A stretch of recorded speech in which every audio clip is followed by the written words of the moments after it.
solo se absorbe o se filtra agua. Y aquí en esta porción descendente es básicamente a los niveles osmóticos. Si hablamos de osmolaridad, sabemos que el cuerpo está en homeostasis, en un equilibrio, es decir, que la cantidad de solvente está equilibrada con la cantidad de soluto. Y si hablamos de solvente y soluto, estamos hablando básicamente del agua y del cloruro de sodio. De eso básicamente estamos hablando. Como decía en la antigüedad, cuando yo era estudiante, te decía, el cloruro de sodio es el amigo del agua. Donde vaya el cloruro de sodio, donde vaya la sal, está yendo el agua, ¿ya? Y en este caso, en esta porción descendente, este agua se absorbe hacia el intersticio de manera pasiva. ¿Y qué quiere decir? Que en este intersticio hay demasiado soluto que absorbe el agua que está en el túbulo, en el asa de gel, en la porción descendente. Por eso se absorbe de manera pasiva, simplemente por cambio de osmolaridad. Hay demasiado soluto en el intersticio, entonces el agua pasa para compensar. ¿Por qué? Porque el soluto es el amigo del agua. El agua va donde va el soluto. En este caso, el soluto, la mayor cantidad de soluto en el cuerpo es el sodio, ¿ya? Y casi el sodio va pegado siempre al cloruro. En la porción siguiente, en la porción ascendente del asa de Henle, ya también es un transporte activo. Y si es activo, hay gasto de ATP. Y si hay gasto de ATP, aquí hay bombas y canales. En la principal bomba que transporta sodio en el asa ascendente, en el asa de Henle, la porción ascendente, es el canal de sodio, cloro, potasio, ¿ya? Y es justamente acá donde ustedes conocen o van a conocer donde actúa la furosemida, que es un antidiurético.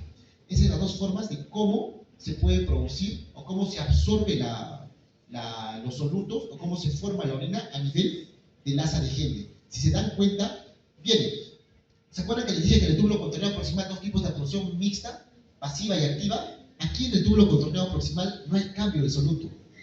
Ustedes saben, o si no saben, si los digo, la osmolaridad en el cuerpo es más o menos 290, 310, es el equilibrio en la homeostasis cuando está el cuerpo. Aquí está, miren, la homeostasis. Pasa isotónico en la orina, en el túbulo contorneado proximal. Llega al asa de Henle, la porción descendente, y se dan cuenta como solo se absorbe agua del asa descendente del asa de Henle, entonces como sale agua, se queda soluto. Y el soluto aumenta la osmolaridad. 200, 600, 900, 1200. Y como en la porción ascendente ya hay canales de sodio, cloro, potasio, estos producen energía, o a través de energía absorben estos solutos. Y por eso la osmolaridad baja, o llega a la homeostasis, a ser isosmolar. Por eso se llama reabsorción de contracorriente. ¿Se dan cuenta que hay un desequilibrio entre la absorción y la osmolaridad? Pasa algo en el asa de Henle, en la porción descendente, y pasa otra cosa en la porción ascendente. A eso se llama sistema de contracorriente. Si hablamos del túbulo contorneado distal y del túbulo colector, lo que debemos recordar también son los canales. En el túbulo contorneado proximal hay un canal de sodio y cloro. Si se dan cuenta, aquí se obvia el potasio, como en el asa de Henle, la porción ascendente. Acá hay un canal de sodio y cloro que también a través de manera activa puede absorber sodio y por ende absorber agua. En la parte distal del túbulo contorneado distal, la parte final, la parte tardía también llamada, que comparte muchos receptores con el túbulo colector, están básicamente las aquaporinas. Las aquaporinas 2, 4, 6, que son las que se encargan de poder absorber agua. ¿A través de qué estímulo? De la vasopresina, antidiurética, es una hormona importante que se secreta a nivel del hipotálamo. Siguiente diapositiva. Aquí, otra cosa importante. El sistema renina, angiotensina, aldosterona. Lo que deben recordar aquí, ponle 3 diapositivas antes, por favor. Adelante. Una adelante. Miren, esto funciona de esta manera. Nefrona, unidad básica del riñón. La nefrona tiene dos componentes, el glomérulo y todos los túbulos de reabsorción. El glomérulo tiene un túbulo contorneado proximal, un asa de Henle, y luego está el túbulo contorneado distal. Este túbulo contorneado distal está en contacto con las arteriolas y de esta manera se detecta si hay una alteración en el soluto, en la cantidad de soluto en las arterias. Es por eso que se activa el sistema renina-angiotensina-aldosterona. Más adelante. Aquí. Este es el sistema renina-angiotensina-aldosterona. Ven acá, este es el túbulo contorneado distal, que esté en contacto con la arteriola aferente y eferente, pero más con la arteriola aferente, a través de células. Tenemos células de la mácula densa y tenemos células yuxtaglomerulares. Lo que hacen estas células yuxtaglomerulares es detectar la cantidad de soluto que hay en la sangre arterial. Si ven una baja cantidad de soluto, que otra vez, si estamos hablando de soluto, estamos hablando de cloruro de sodio. Si viene una baja cantidad, tiene que compensar esta baja cantidad. ¿Y cómo compensa? Secretando renina. Y esta le llama renina. O sea, la renina se secreta en el riñón. ¿En qué células específicamente? En las células yuxtaglomerulares. Y esta renina sirve para activar y transformar al angiotensinógeno. Este angiotensinógeno que se forma en el hígado. Lo transforma en angiotensina tipo 1. Y esta angiotensina tipo 1 se transforma en angiotensina tipo 2 gracias a la enzima convertidora de la angiotensina que se secreta en el pulmón. Posteriormente, esta angiotensina tipo 2 lo que va a producir en el cuerpo es vasoconstricción y además de la vasoconstricción produce secreción de aldosterona en la corteza de la glándula suprarrenal. La glándula suprarrenal tiene dos porciones, una medular, una corteza, y la corteza tiene también zonas, la zona glomerular, la zona fascicular y la zona reticular, y la zona glomerular es la que secreta aldosterona. Listo. Y esta aldosterona actúa a nivel de donde estamos hablando del túbulo contorneado distal, que va a generar absorción, porque la hormona aldosterona es una hormona antidiurética, lo que genera es absorción de más sodio y por ende de más líquido. Siguiente. Aquí otra cosa que no debemos recordar es el sistema de la vasopresina. ¿Cómo se secreta? La vasopresina se estimula básicamente porque también detecta soluto, pero soluto a nivel del hipotálamo y soluto a nivel de los receptores carotídeos, a los receptores barométricos de la carótida. Cuando se detecta esta baja de solutos en la vasopresina, cuando detecta el hipotálamo o estos receptores de la carótida, da un estímulo al hipotálamo. Y este hipotálamo en su núcleo supraóptico genera la vasopresina, que se almacena en la neurohipófisis, y de la neurohipófisis puede generar hacia el cuerpo, o sea, se secreta hacia el cuerpo. Y esta actúa a nivel de los vasos sanguíneos, que también produce vasoconstricción, y actúa a nivel de ¿dónde? De los túbulos colectores. Y los túbulos colectores van a estimular a las acuaporinas, y como es una hormona antidiurética, va a generar absorción de líquidos. ¿Y qué tipo de acuaporinas hay en el túbulo colector? Las acuaporinas tipo 2. ¿Se acuerdan que en el túbulo contorneado proximal estaban las acuaporinas tipo 1? Así funciona el túbulo. Siguiente. Esto es importante con respecto a la secreción de la albúmina. Si nosotros analizamos la imagen, como les dije, la albúmina puede pasar a través de las fenestras del glomérulo, porque realmente es mucho más pequeña que las fenestras, pero por un sistema de corrientes trata de no secretarse todo. Pero también hay una parte que pasa por los túbulos, y esa parte de los túbulos tiene un porcentaje de absorción. La mayor cantidad de albúmina en el cuerpo se absorbe en el túbulo contorneado proximal, y a otra parte en el asa de gel, y otra parte en el túbulo contorneado proximal, y no se absorbe en el colector. Pero hay un legado final. Al final queda el 3%. El 3% se puede secretar por la orina. Es por eso que es un parámetro que nosotros tomamos para ver si hay microalbuminuria. Cuando una paciente viene a consulta y te dice, doctor, orino espuma, podría ser porque tiene proteínas en la orina. Entonces, ¿cómo medimos si realmente es o no es proteínas en la orina? Le pedimos proteínas en 24 horas. Si esas proteínas de 24 horas es menor a 30, entonces no tiene proteinuria. Entonces puede ser por otras causas o en la percepción de la paciente que tiene una orina medio espumosa. ¿Ya? Esa es la explicación básicamente de la albúmina en todo este sistema de la nefrona. ¿Cierto? Acá hay conceptos básicos. ¿Se acuerdan que, o no se acuerdan, o se han ido, o se han escuchado en sus rotaciones el cardiólogo decir, bueno, tu dieta, porque eres hipertenso, tiene que ser con mucho líquido y poca sal? Ese es básicamente el consejo.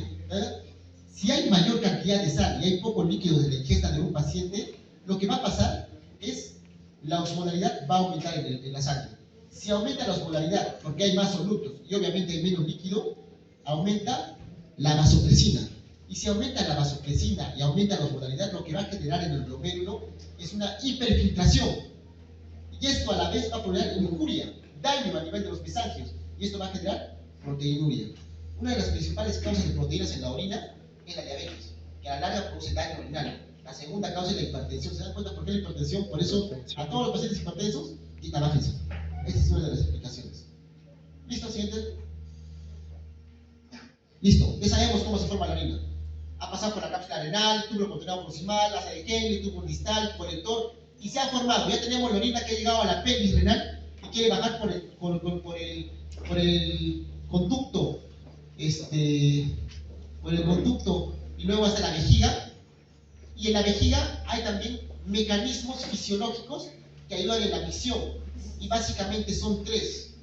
Hay una inervación simpática, parasimpática y somática. Si hablamos de inervación simpática, es aquella inervación que ayuda al llenado de la orina.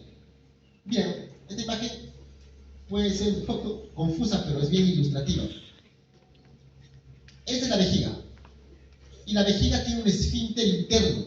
Y como tiene un esfínter externo, obviamente tiene un esfínter externo. El esfínter interno es involuntario. Tú no lo controlas. Pero el esfínter externo sí. Es el somático. Es el que tú aguantas para antes que te gane ir al baño. Ese es el esfínter externo. Vejiga, esfínter interno, esfínter externo. La inervación simpática es la inervación del llenado. Entonces, si es la inervación del llenado, ¿qué es por lógica que tendría que hacer la vejiga? Miren, la inervación sale a nivel de T1 a L2 a través de los nervios hipogástricos. Por ahí viaja la inervación hacia la vejiga, de la columna. Nervios hipogástricos. A través de los receptores de norepinefrina, tienen receptores beta y receptores alfa. Los receptores beta que están en el músculo detrusor de la vejiga y los receptores alfa que están en el esfínter interno. Si tenemos los receptores beta que están en la vejiga y hemos dicho que esta inervación es simpática si es de llenado, ¿qué función va a cumplir esta inervación beta a nivel de la pared de la vejiga? ¿La va a contraer o la va a relajar? La va a relajar si es de llenado. ¿Y qué función va a cumplir esta inervación a nivel de los receptores alfa que están en el esfínter?